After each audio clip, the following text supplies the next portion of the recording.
தமிழ் தேசிய உறவுகள் அனைவருக்கும் வணக்கம். நிவாரணத்திலும் திருடும் திமுக, தட்டி கேட்கும் சீமான் தம்பிகள்ங்கிற தலைப்பில் தான் நம்ம இன்றைக்கி இந்த காணொலியை காண இருக்கோம். தென் மாவட்டங்களில் தொடர்ச்சியாக பெய்த கனமழையால் அங்கே இருக்கக்கூடிய பல மாவட்டங்கள் அழியக்கூடிய நிலைமைக்கு போயிருக்குங்கிறது நம்ம எல்லாருக்குமே தெரிஞ்ச விடயம்தான். இன்றைய தினம் அண்ணன் சீமான் அவர்கள் பல இடங்களில் நிவாரணப் பொருட்கள் வழங்கி வருகிறார் அப்படிங்கிறதும் நம்ம அனைவருக்கும் தெரிந்த ஒரு விடயம். தற்போது ஒரு நிகழ்வு நடந்திருக்கு. அது என்ன அப்படின்னு சொல்லி பார்த்தீங்கன்னா, திமுகவிற்கு நிவாரணப் பொருட்களை நிறைய தன்னார்வ தொண்டாளர்கள் நிறைய பேர் அனுப்பிக்கிருக்காங்க. அப்படி அதை வாங்குறவங்க என்ன பண்ணுறாங்கன்னா, எதுக்கு நேரம் இருக்கோ இல்லையோ ஸ்டிக்கர் ஒட்டுறதுக்கு நேரம் இல்லை அப்படிங்கிற மாதிரி அதிமுக 2015 எதை செய்ததோ, எதை அதிகமாக எல்லாரும் பேசுபொருளாக்கி அது மிகப்பெரிய மோசமான விஷயம், நீங்கள் இவ்வளோ கேவலமாக நடந்துப்பீங்கன்னு தெரியலன்னு மு.க. ஸ்டாலின் அவர்களே கொந்தளித்து பேசிய அந்த விஷயம் தற்போது திமுக செய்து கொண்டிருக்கிறது. ஸ்டிக்கர் ஒட்டுறதுக்கான அந்த விஷயத்தை மட்டும் விடவே இல்லை. ஆனால் நம்மளை இப்போ ஸ்டிக்கர் ஒட்டினது பிரச்சனைன்னு பேச போகிறதில்ல.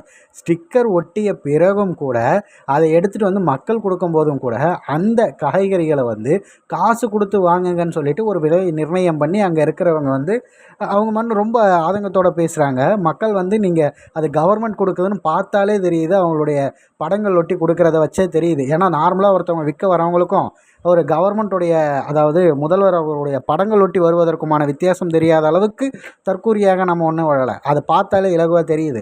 அப்படி இருந்து தட்டி கேட்கும்போது அதுதான் இவங்க ரூல்ஸு, நாங்கள் அப்படி தான் பண்ணுவோன்னு சொல்லிட்டு அந்த திமுகவை சார்ந்த நபர், அவர் திமுகவை சார்ந்தவர் அல்ல அப்படின்னு நிறைய பேர் எது வேணால் சொல்லிக்க விரும்பலாம். ஆனால் ஒரே ஒரு கேள்வி தான், திமுக இந்த ஸ்டிக்கர் ஒட்டுறதை பண்ணிக்கிட்டு இருக்குங்கிறது உங்களுக்கும் தெரியும்.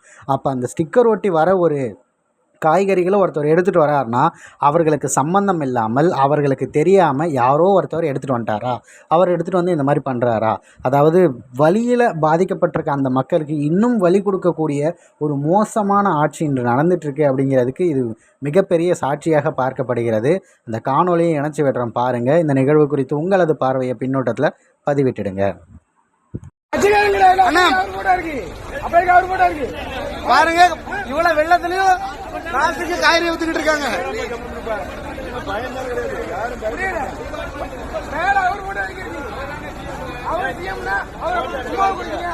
இப்படிதான் காசுக்கு விற்பீங்களா? மக்கள் பஞ்சத்துல இருக்கும்போது காசு விற்பீங்களா? இல்ல காசுக்கு விற்பீங்களா? இப்படிதான் ரூல்ஸ் எல்லாம் சொல்லாதீங்க. காசுக்கு விற்காதீங்க, இலவசமா கொடுங்க.